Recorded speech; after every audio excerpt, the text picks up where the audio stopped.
Welcome to Lapakshi Fix It. Today our topic is sequence of words. The given words are option A biological, B presented, C distal. Check చేద్దాం. Biological various అన్నాడు. యాక్చువల్గా ఇక్కడ various ఎలా పనిచేసింది, adjective. Forms ఎలా పనిచేసింది, noun. ఇది యాక్చువల్గా ఓఈఎస్ వచ్చింది కదా, ఇలా మనకి జెన్యూన్ యాడ్జెక్టివ్ అంటాం వీటిని మనం. ఇలా వచ్చినప్పుడు దీని ముందు ఎప్పుడు కూడా యాడ్ వెబ్ రావాలి. అక్కడ ఆన్సర్ రావాలి బయలాజికల్లీ అని చెప్పుండాలి.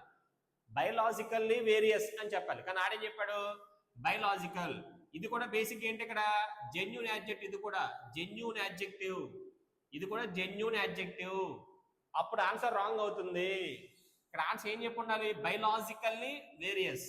సో మనం ఏని కన్ఫర్మ్ గా మార్చాలి అంటే స్టార్టింగ్ ఆఫ్ ఏ రాదు, ఏ రాదు, రాంగ్ ఆన్సర్. ఇక్కడ ప్రెసెంటెడ్ శాంపిల్స్ అన్నాడు, బాగా చెప్పొచ్చు. And digital records. ఇక్కడ రికార్డ్స్ ఎలా ఉన్నాయి, ఇప్పుడు డిజిటల్ గా ఉన్నాయి. మనం ఎక్కువ చూస్తాం డిజిటల్ కెమెరా, డిజిటల్ రికార్డ్స్ అంటాము. Right answer. అంటే చివరి ఆప్షన్ ఏమవ్వకూడదు, సి మార్చకూడదు, మనం సి అలాగే ఉంచాలి. So best option BAC. ఇది షార్ట్ కట్ గా చేసాం. చెక్ చేద్దాం.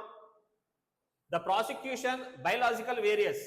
ఇక్కడ చూడండి ప్రాసిక్యూషన్ ఎలా పనిచేసింది, నౌన్. ఎప్పుడు కూడా నౌన్ తర్వాత ఏం చెప్పకూడదు అడ్జెక్టివ్. ఫస్ట్ ఎవరు చెప్పాలి అడ్జెక్టివ్, తర్వాత ఏం చెప్పాలి నౌన్. ఇక్కడ ఏం చెప్పాడు ప్రాసిక్యూషన్ నౌన్ గా చెప్పి తర్వాత ఏం చెప్పాడు adjective. Wrong answer. So check చేస్తే బిఏ అన్నాడు కదా, బి ఇక్కడికి ఇద్దాం. The prosecution presented. ఇప్పుడు సరిపోయింది. ఇప్పుడు ఆన్సర్ ఎందుకు అయింది, prosecution noun, presented verb, various adjective, forms noun. ఇది సబ్జెక్ట్ అన్నమాట, ఇది వెర్బ్, సింపుల్ పాస్ట్ టెన్స్. ఇక్కడ ఆన్సర్ ఏమొచ్చింది forms of evidence including presented samples కాదు. ఇక్కడ శాంపిల్స్ ఎలా పనిచేసింది నౌను. సో ముందు వచ్చేవాడు ఏమవ్వాలి అడ్జెక్టివ్. ఆన్సర్ ఏమై ఉంటది బయలాజికల్, అంటే బయలాజికల్ గా చెప్పే శాంపిల్స్. సో బిని ఏగా ఏని బిగా మార్చితే సరిపోతుంది. Best option C. C is the right answer. ఇలాంటి వీడియోస్ కోసం మన ఛానల్ని సబ్స్క్రైబ్ చేయండి, షేర్ చేయండి, లైక్ చేయండి, కమెంట్ చేయండి. Thank you.